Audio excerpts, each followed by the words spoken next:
राष्ट्रपति Joe Biden और उनकी पत्नी जिल बाइडेन प्रधानमंत्री नरेंद्र मोदी के स्वागत के लिए बाहर की ओर आ चुके हैं। और ये जो बिगुल आप सुन रहे हैं इस समय, ये बिगुल उद्घोष है कि वो जो खास मेहमान है, जो विशिष्ट अतिथि है, वो यहाँ पर पहुंच चुके हैं प्रधानमंत्री नरेंद्र मोदी के स्वागत के लिए यहाँ पर। और ये प्रधानमंत्री की गाड़ी यहाँ पर पहुंचते हुए सज धज कर जो उनके होस्ट हैं वो तैयार है यहाँ।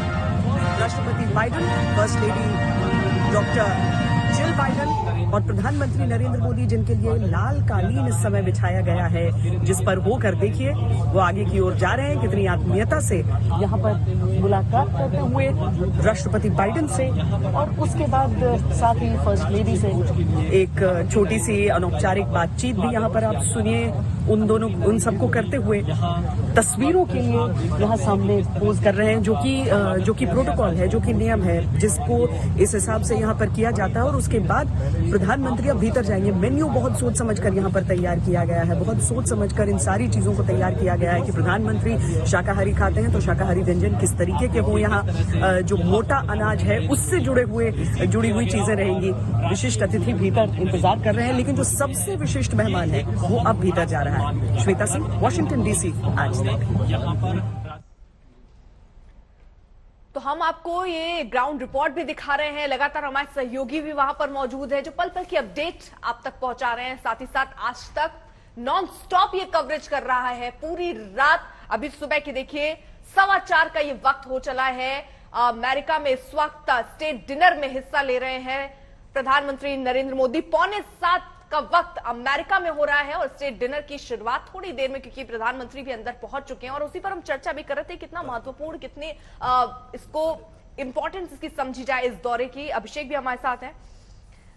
अभिषेक, प्रधानमंत्री नरेंद्र मोदी का वहां पर पहुंचना, जिस तरीके से लोगों ने उनका स्वागत किया, आप पहले भी हमने देखा है, मनमोहन सिंह पहुंचे, हमारे और देश के नेता पहुंचे, क्या इस तरीके का स्वागत आपने पहले भी देखा है या इस बार आप देख रहे हैं कुछ खास है? और प्रधानमंत्री के पिछले दौरे से इस दौरे को अगर देखें तो उसमें कितनी बारीकी आप समझ रहे हैं, कितना अलग है पिछला दौरा और अब का दौरा?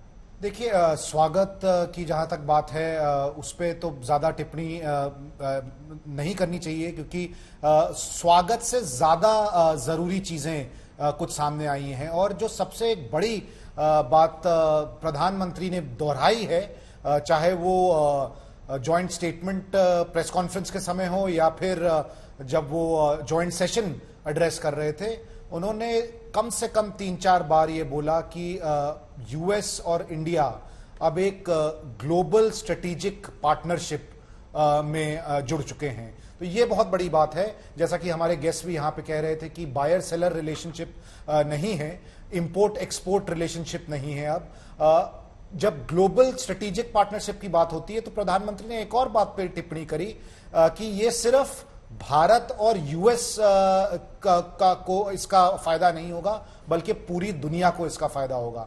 और ये इस कॉन्टेक्स्ट में बहुत ज्यादा महत्वपूर्ण है अर्पिता, कि जिस तरह का माहौल इस वक्त देश में बना हुआ है, चाहे वो इंडो पैसिफिक हो या फिर रूस और यूक्रेन की लड़ाई हो, जो कि अब 1.5 साल से चल रही है, भारत को ऐसा लगता है और वो इंपॉर्टेंस भी भारत को मिल रही है कि इस तरह के इवेंट्स में, वर्ल्ड ग्लोबल जियोपॉलिटिक्स में भारत एक इंपॉर्टेंट स्टेक होल्डर हो सकता है। और ये सबसे ज्यादा जरूरी बात है। और जिस तरह के अग्रीमेंट्स भी यहां पर हुए हैं, जो डील्स की बात हो रही है, चाहे वो डिफेंस डील्स हों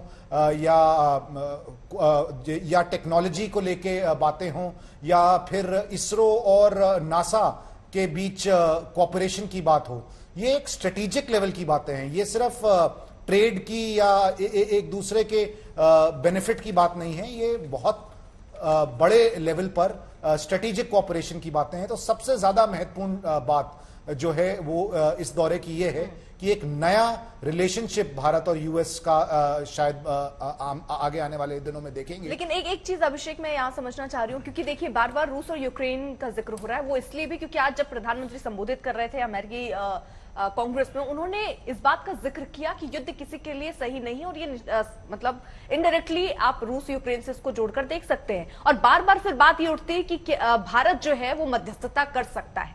लेकिन जब बात अमेरिका की हो, जो लगातार वेपन्स दे रहा हो यूक्रेन को, बात अगर अमेरिका की हो, क्योंकि अमेरिका को लेकर ये बार बार कहा जाता है कि अमेरिका भी चाह रहा है कि ये युद्ध होता रहे ताकि रूस जो है वो इसमें व्यस्त रहे और अमेरिका अपने आप को और पावरफुल बना पाए, व्यापार स्तर और बढ़ा पाए।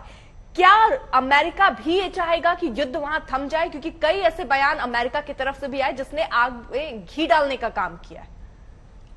नहीं, देखिए, प्रधानमंत्री ने एक इंटरव्यू भी दिया था एक अमेरिकी पब्लिकेशन को, और वहां पर भी ये रूस यूक्रेन युद्ध की बात आई, तो उसमें उन्होंने कहा था कि जो न्यूट्रलिटी की बात पर कुछ सवाल उठते हैं, तो इसका साफ मतलब ये है कि हम न्यूट्रल इसलिए हैं क्योंकि हम चाहते हैं कि वहां पर पीस हो। और आज भी उन्होंने इस बात को दोहराया। उन्होंने फिर से कहा कि this is not an era of war.